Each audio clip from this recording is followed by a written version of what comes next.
Bismillahirrahmanirrahim. Assalamualaikum warahmatullahi wabarakatuh. Waalaikumsalam warahmatullahi wabarakatuh. Alhamdulillahirabbil alamin. Innallaha wa malaikatahu yusholluna 'alan nabi. Ya ayyuhalladzina amanu shollu 'alaihi wa sallimu taslima. Allahumma sholli 'ala Muhammad wa 'ala ali Muhammad kama shallaita 'ala Ibrahim wa 'ala ali Ibrahim. Wa barik 'ala Muhammad wa 'ala ali Muhammad kama barakta 'ala Ibrahim wa 'ala ali Ibrahim fil alamin innaka Hamidum Majid. Baiklah, kita lanjutkan pembahasan materi musolik pada malam ini. Malam ini kita membahas kembali memahami ilmu. Istilah ilmu menurut Al-Quran atau definisi ilmu yang dijelaskan Al-Quran. Kita tulis dulu ya. Ilmu.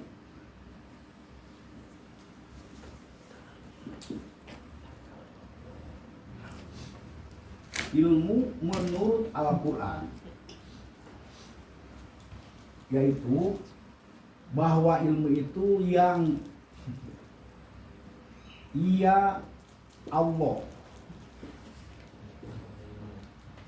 memiliki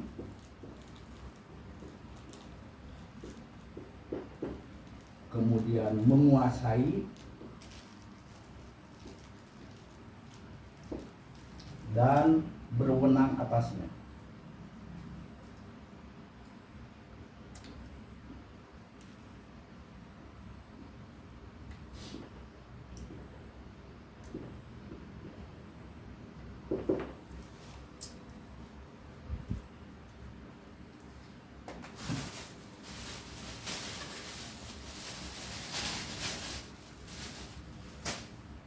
Kalau kita pelajari berdasar Al-Quran,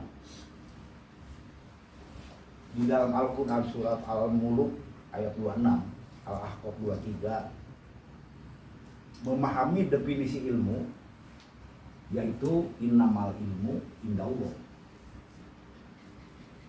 Definisinya bahwasanya ilmu itu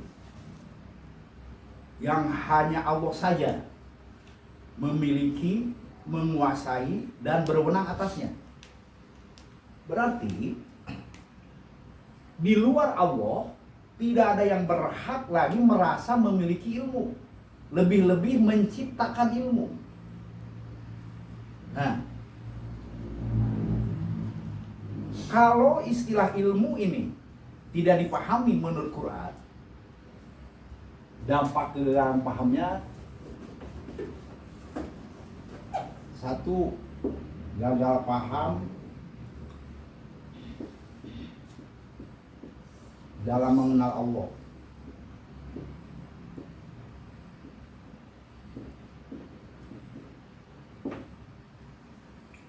Orang yang tidak memahami definisi ilmu, dia akan keliru mengenal Allah sebagai sumber pokok pemahaman agama, dianggap sebagai Tuhan yang harus disembah, dipuja oleh manusia. Pertama. Yang kedua, Allah sebagai Tuhan yang dianggap menguasai, menentukan kehendaknya. Misalnya dari sini gagal pahamnya, lahirlah paham yang disebutkan paham ketuhanan. Satu, Jabariyah.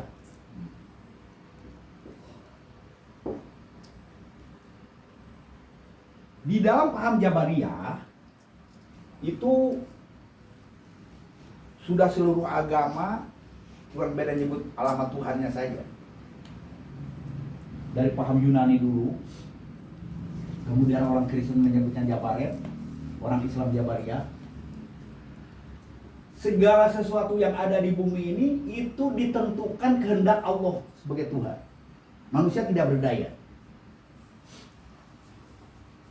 Manusia mati itu kehendak Allah, umurnya ditentukan sekian. Rezeki manusia, sehingga lahirlah paham rezeki, jodoh, ajal, semua itu kan Tuhan yang menentukan. Manusia tidak tahu apa-apa. Itu seluruh agama. Jadi manusia sakit itu kan Tuhan yang menentukan. Manusia bahagia atau celaka, miskin, susah, bodoh, pinter, atau negara ini kacau balau, siapa yang jadi pemimpin, itu kan Tuhan yang menentukan. Nah, disinilah rusaknya pemahaman manusia di dalam meyakini keadaan hidup yang dihubungkan dengan kepercayaan kepada Tuhan dari paham Jabariyah ini. Kapan mulai manusia umat Islam ini menerima ajaran yang dibukukan dalam sebuah kitab oleh para ulama dulu? Sejarahnya kalau kita lihat di zaman Muawiyah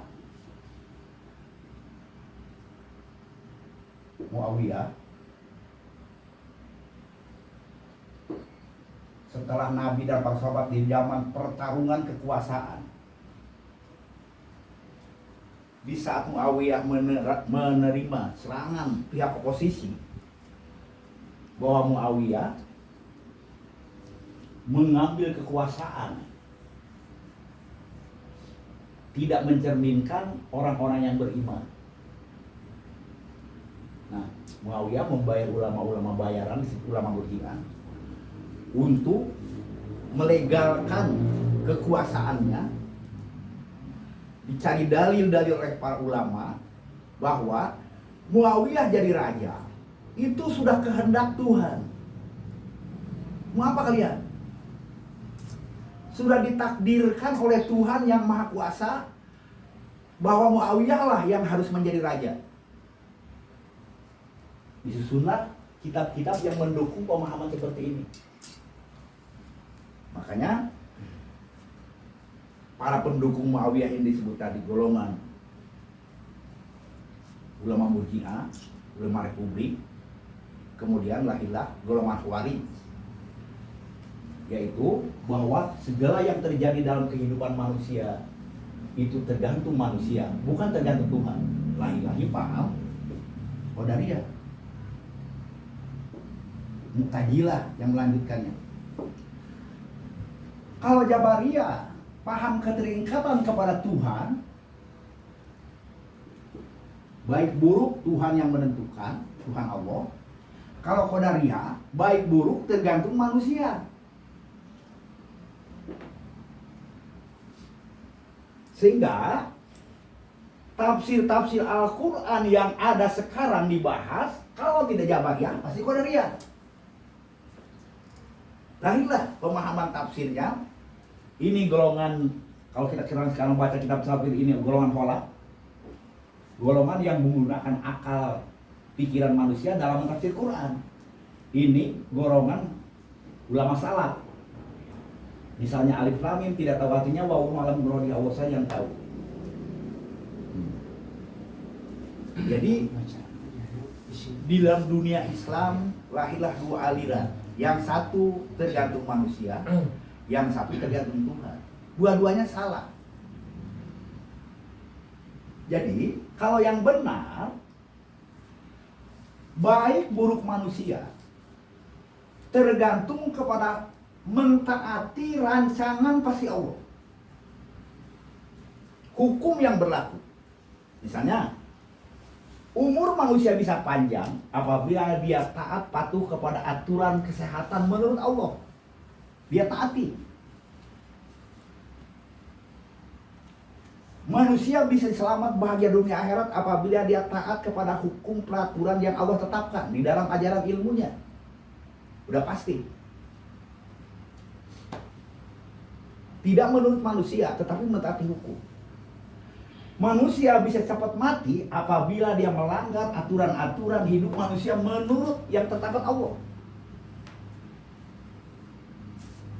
Kalau misalnya kita memahami rancangan pasti ilmu Allah tadi, kalau rambut kita nggak dicuci, nggak dikuramas, pasti timbul kutu karena rambut kotor. Kutu bisa berarti membuat penyakit, korengan. Kalau kita rajin membersihkan kepala, nggak mungkin ada kutu di kepala. Kalau di halaman rumah kita ini tidak kita bersihkan, air tergenang, sampah busuk, timbul nyamuk. Itu rancangan pasti Allah, kepastian Allah tadi. Bahkan timbullah nyamuk atau segala macam virus yang mengganggu kesehatan manusia. Kita buang sampah sembarangan pinggir rumah, air tergenang, kemudian nyamuk tadi menggigit manusia, membawa virus penyakit menjadi demam berdarah, mati manusia. Bukan Allah yang mematikan manusia, tapi kepastian ilmu apabila manusia tadi seperti itu hidupnya, bukan salah Allah. Anak-anak bisa mati yang digigit nyamuk tadi. Tapi kalau kita mentaati rancangan pasti Allah, kita bersihkan halaman, jangan membuang sembarangan sampah, bersih, bebas nyamuk, bebas virus penyakit, umur manusia bisa panjang karena kita mentaati rancangan pasti Allah yang koyak. Sedangkan manusia yang berpaham Jabariyah Qadariyah tadi, manusia beranggapan bahwa timbulnya demam berdarah itu karena kehendak Tuhan. Gitu. Makanya di sini manusia tidak memahami ilmu Allah. Satu, timbullah gagal paham. Yang kedua, gagal paham dalam mengenal Allah tadi. Allah sebagai Tuhan dianggap sebagai Tuhan supernatural yang maha berkuasa sekehendaknya. Kalau manusia memuji menyembah Tuhan, pasti Allah ngasih pahala. Maka si manusia disayang Allah karena menyembah Tuhan. Kalau manusia tidak mau menyembah Tuhan, maka manusia ini dosa. Manusia dibenci Tuhan, bisa masuk neraka. Jadi persoalannya tadi, Tuhan tadi menciptakan manusia, dia ada motif, mau disembah. Itulah seluruh agama tadi yang menggagalkan sekarang ini umat Islam khususnya di dunia, gara-gara memandang Tuhan sebagai Tuhan yang harus disembah oleh manusia. Kemudian apabila disembah, lahirlah pahala. Harus puasa, kalau enggak dosa. Tidak ada hubungannya dengan kepentingan manusia yang ditetapkan aturan oleh Allah. Dampaknya, efek negatifnya, berat berpuluh-puluh tahun bulan puasa datang, umat Islam tidak bisa merubah keadaan sistem ekonomi, sistem kesehatan, sistem kedamaian. Padahal puasa, saum yang diperintahkan Allah itu persiapan ekonomi yang lengkap sepepat, pembinaan pertahanan nasional dan internasional untuk membangun satu sistem perekonomian yang manusia pasti bebas dari segala penjajahan ekonomi.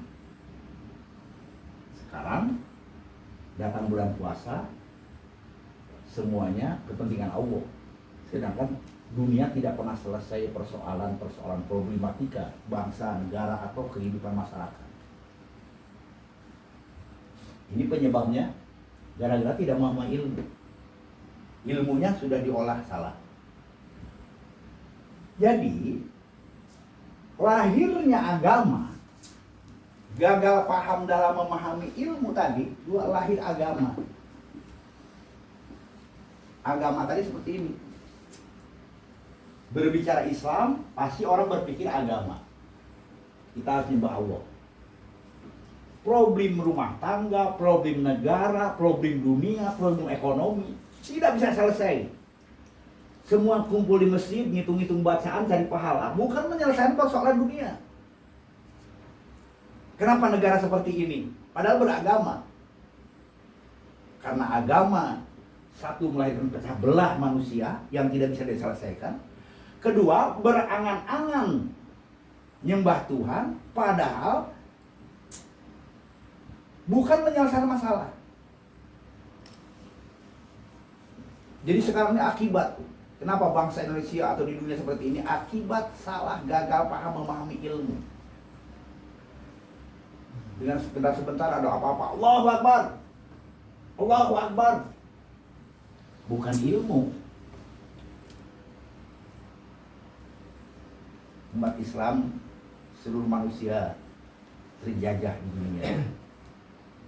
Yang ketiganya yang lebih bahaya lagi, gagal paham dalam memahami makna Quran.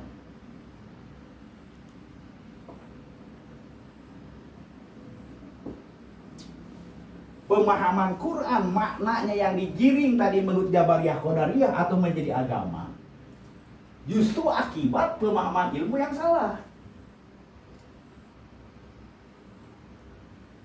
Jadi kita kembali dalam meluruskan dasar pertama menyelesaikan segala persoalan hidup manusia di dunia, benarnya memahami istilah ilmu.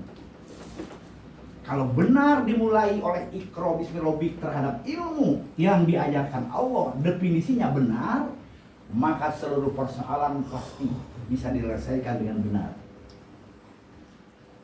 Ilmu definisinya saja, tulisannya ain, lam, mim, bahasanya bahasa wahyu milik Allah.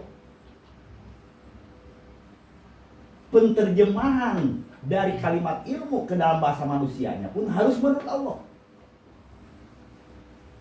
Kalau definisi ini menggambarkan batasannya, yang Allah saja, yang ia Allah saja memiliki, menguasai, dan berwenang atasnya. Di luar Allah, siapapun tidak ada yang berhak menyatakan memiliki ilmu. Kemudian, apakah ilmu itu ujungnya? Ilmu oleh Allah dijelaskan dalam beberapa ayat Al-Quran, wa'lamu annallaha bikulli syai'in alim. Ketahuilah oleh kalian bahwa Allah saja yang memiliki ilmunya tentang apa saja dalam wujud ini. Dalam ayat kursi disebutkan wasi'a kursiyus samawati wal ard. Maha luas ilmu Allah meliputi apa saja dalam wujud ini. Berarti ilmu oleh Allah dicipta ilmu diciptakan jadi alam.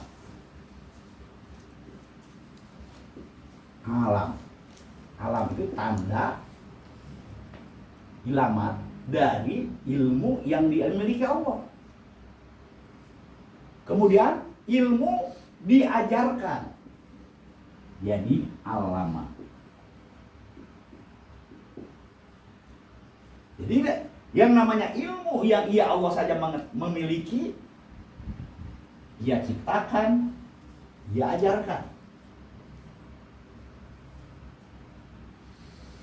Baik yang namanya alam atau yang namanya alama, yang sekarang ini Al-Quran, ini alam, ini dua-duanya untuk manusia. Untuk manusia dan manusia.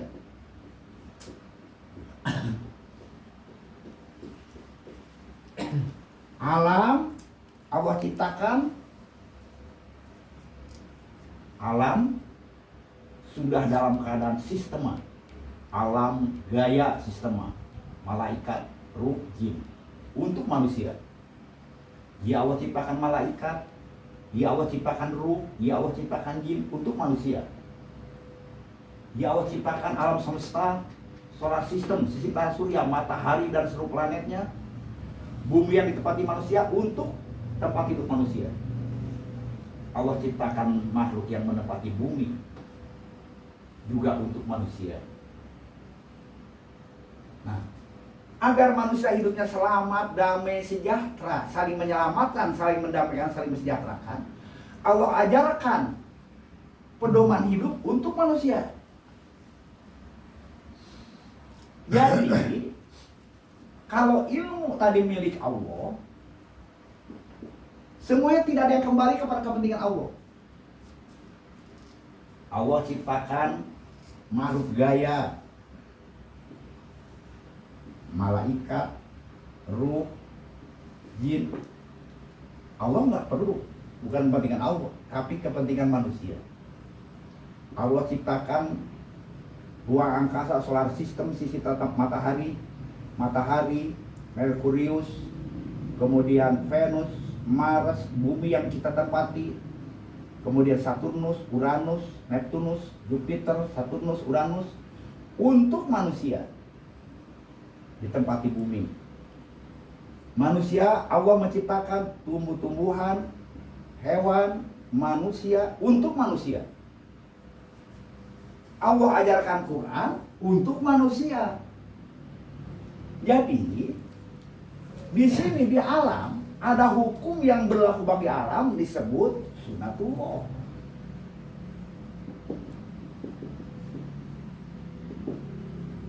Di sini ada hukum yang berlaku untuk kehidupan manusia disebut sunnah Rasul.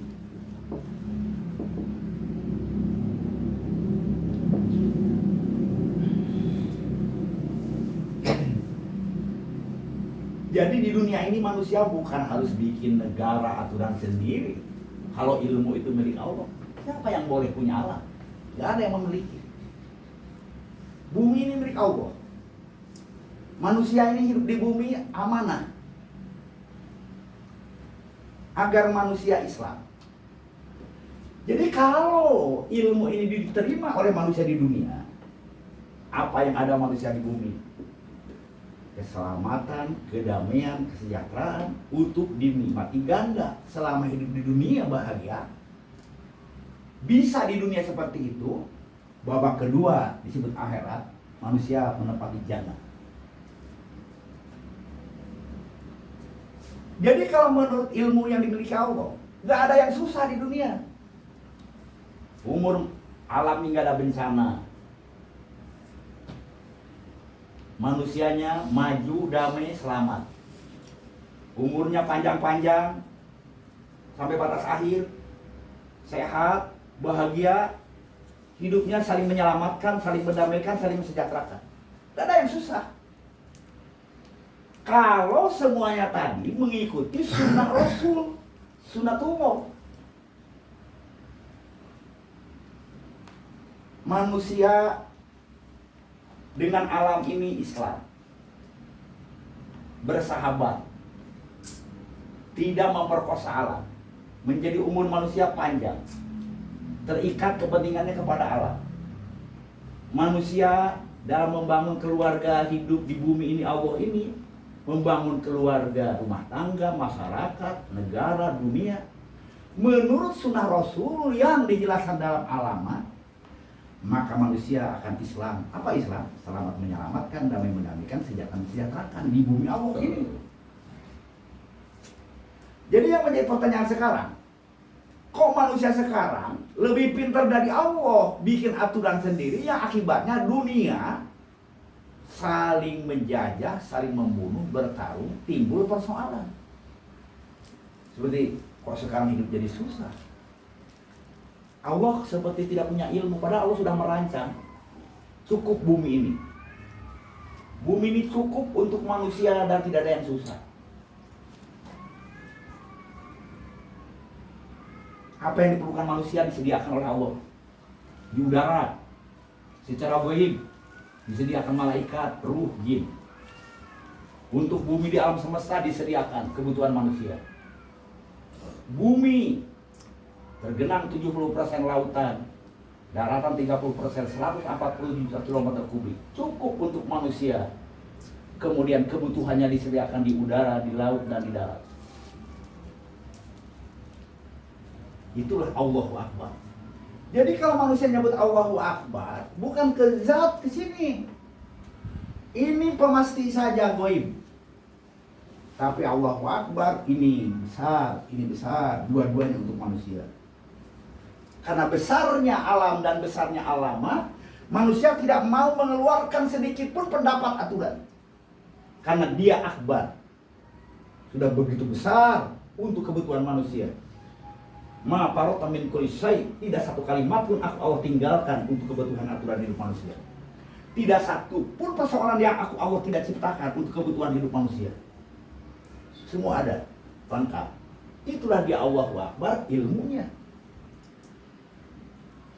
Nah, yang menjadi persoalan sekarang, ilmu dikotomi oleh manusia menjadi ilmu buatan manusia. Orang Amerika bikin ilmu, sains disamakan dengan ilmu. Orang Indonesia bikin pengetahuan yang sama dengan menjadi ilmu. Bahkan ilmu, manusia bisa bikin ilmu. Ilmu hitam, ilmu ini, ilmu itu. Agama-agama di dunia bikin ilmu. Khusus umat Islam, ilmu jadi ilmu tauhid. Siapa pengarangnya? Ilmu jadi ilmu fikih. Siapa pengarangnya? Pecah belah. Ada fikih Maliki, fikih Syafi'i, fikih Hambali, fikih Hanafi, pecah manusia. Ilmu jadi ilmu tasawuf untuk manusia membersihkan jiwa dari kekotoran dunia. Padahal manusia tadi perlu alam, ini malah dijauhkan dari alam. Memahami Quran bukan dengan ilmu, tapi ilmu tata bahasa yang dibuat oleh manusia. Semakin jelimetlah persoalan. Manusia menjadi lingkaran setan di dunia gara-gara ilmu diciptakan manusia, bukan ilmu menurut Allah. Padahal kalau ilmu menurut Al-Quran tadi, iya Allah saja yang memiliki, menguasai. Kalau di Indonesia kan ini tahu, mengetahui. Siapa yang tahu? Hanya Allah. Mana buktinya? Ia bisa mencipta dan tidak ada kepada ada.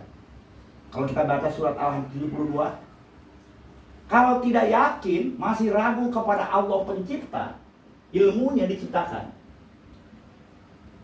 Coba bikin binatang kecil saja seperti lalat. Kumpulkan orang pintar, bisa nggak bikin binatang kecil seperti lalat? Nggak mungkin, nggak tahu. Manusia ini tidak bisa mencipta dan tidak ada kepada ada. Karena Khaliq adalah monopoli Allah. Dua, Quran. Kalau ragu kepada isi Quran yang menjadi pedoman hidup manusia, Al-Baqarah 23, wa in kuntum fi raibin mimma nazzalna ala abdina fa'tu bi suratin min misli wad'u syuhada'akum min dunillahi in kuntum shadiqin. Kalau masih ragu kepada kebenaran Quran untuk menjadi undang-undang kehidupan manusia yang mendamaikan, menyelamatkan, mensejahterakan, coba bikin satu surat saja, kumpulkan orang pintar-pintarnya. Profesor-profesor kumpulkan yang bisa menyamai Quran. Nggak mungkin, nggak tahu. 24-nya Al-Baqarah. Fa illam taf'alu wa lam taf'alu fattaqun nar allati waquduhan nas wal hijarah iddat lil kafirin. Kalau tidak bisa dan mustahil bisa kata Allah. Takutilah kehidupan ajab, bencana perpecahan. Neraka yang ujungnya disediakan untuk manusia-manusia berkepala batu karena tidak mau menerima konsep hidup yang dari Allah. Jadi, kenapa timbul di Indonesia, di dunia sekarang pecah belah? Karena manusia merasa lebih pintar daripada Allah, mengaku punya ilmu. Nah, jadi yang digunakan sekarang undang-undang ekonomi, undang-undang pegawai, undang-undang kenegaraan buatan manusia. Kalau di Indonesia hukumnya buatan Belanda yang pernah menjajah, sehingga selalu jadi berada dalam lingkaran setan. Itulah fakta sekarang. Kalau ada persoalan mana selesai? Pengadilan, hukum, di jabatan, di mana nggak pernah selesai, ribut aja orang Indonesia. Itulah disebut Abu Jahal, orang-orang pintar, kebelinger, pintar tapi bodoh, tidak mau kembali kepada Quran untuk menyelesaikan masalah. Umat Islamnya jumud, taklid mau buta, kenangan yang tidak menentu, takut dikutuk imamnya kalau kembali kepada Quran yang pernah menyelamatkan di abad 14 dahulu, di abad ke-7 dahulu. Jadi saudara-saudara, inilah penyebab dasar pertama. Kalau kita salah memahami ilmu pertama, gagal paham semuanya. Kita kembali Iqra bismi rabbik tadi adalah membuka pemahaman bahwa ilmu itu hanya milik Allah saja. Nah, ilmu hanya milik Allah saja. Sehingga manusia yang beriman mau menerima ilmu dari Allah dua-duanya. Ini diterima tempat hidup. Karena alam satu sudah jamaah. Kedua, kedudukan yang jamaah ini tugasnya mempersiapkan diri untuk kebutuhan badan manusia. Jangan coba-coba ini dirusak. Kita terikat badan di sini, ke bumi, ke udara, ke angin, ke matahari, ke air, ke tumbuh-tumbuhan, ke hewan. Kalau ada yang diharamkan, itu bukan karena Allah menciptakan batil, dia halalnya hidup. Karena untuk memelihara alam. Hinjir haram, jangan dibunuh. Karena dia memelihara ekosistem alam. Bukan seperti sekarang. Jadi yang halal harus dikonsumsi, binatang-binatang tadi boleh dimakan. Yang haram, halalnya dia hidup, menjaga keselamatan manusia. Misalnya burung elang, burung gagak. Kalau ada bangkai, itu instingnya di tangan Allah untuk memakan bangkai-bangkai. Kenapa? Karena bangkai kalau tidak diambil oleh binatang burung tadi akan menjadi virus kepada manusia. Burung-burung kecil pemakan ulat-ulat, ular pemakan pemangsa, semua Allah ciptakan untuk sistem keseimbangan bumi. Ya. Manusia kalau tidak memahami halal haram menurut Quran, maka timbullah pemahaman yang keliru. Alama, jangan coba-coba manusia menambah, mengurangi, membongkar tanpa menurut sistem ilmu Allah. Seperti sekarang. Nah, jadi kalau kita memahaminya Quran tadi benar, di sini kita sebut Allah. A. Allah. B. Al-Quran. C. Alam. D.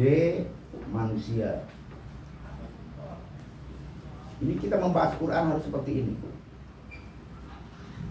A ke B, Allah menurunkan Al-Quran, pedoman hidup manusia, agar manusia kolbunya dibimbing Al-Quran. B. Quran menjelaskan alam. Alam contoh model yang jamaah agar manusia bisa hidup jamaah seperti alam. D ke C, manusia diperintah memakmurkan alam karena badannya terikat kepada alam. Wa ansa'akum minal ardi wastamarakum fiha. Kalian tumbuh dari bumi, karena itu diperintahkan hidup di bumi, memakmurkan bumi. A ke D, Allah mendudukan manusia di dunia, wakil Allah, pelaksana konsep Allah. Gak ada yang untuk Allah tuh. Quran dari Allah menjelaskan alam, pedoman hidup manusia. Alam dari Allah bukan untuk Allah, untuk manusia. Quran menjelaskan alam, contoh hidup menurut Quran itu seperti alam yang sudah jamaah. Jadi manusia memandang Allah sebagai pemasti.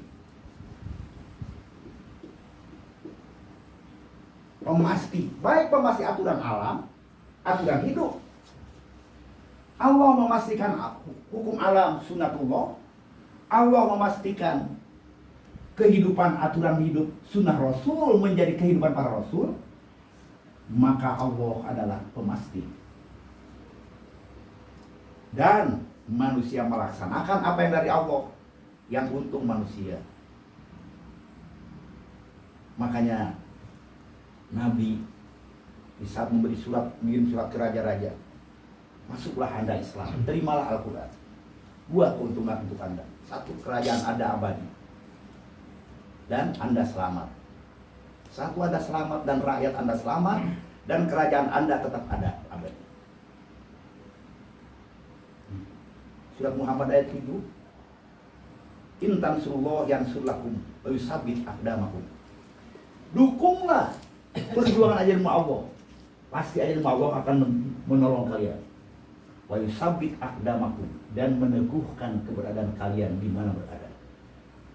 di mana kita berada, Allah dengan ajarannya akan memberi kekuatan, wa yusabit aqdamak, memberi keteguhan dan kekuatan di mana kamu berada. Apakah kita sebagai raja, sebagai kepala rumah tangga, sebagai pengusaha, Allah akan mendudukan wa yusabit aqdamak.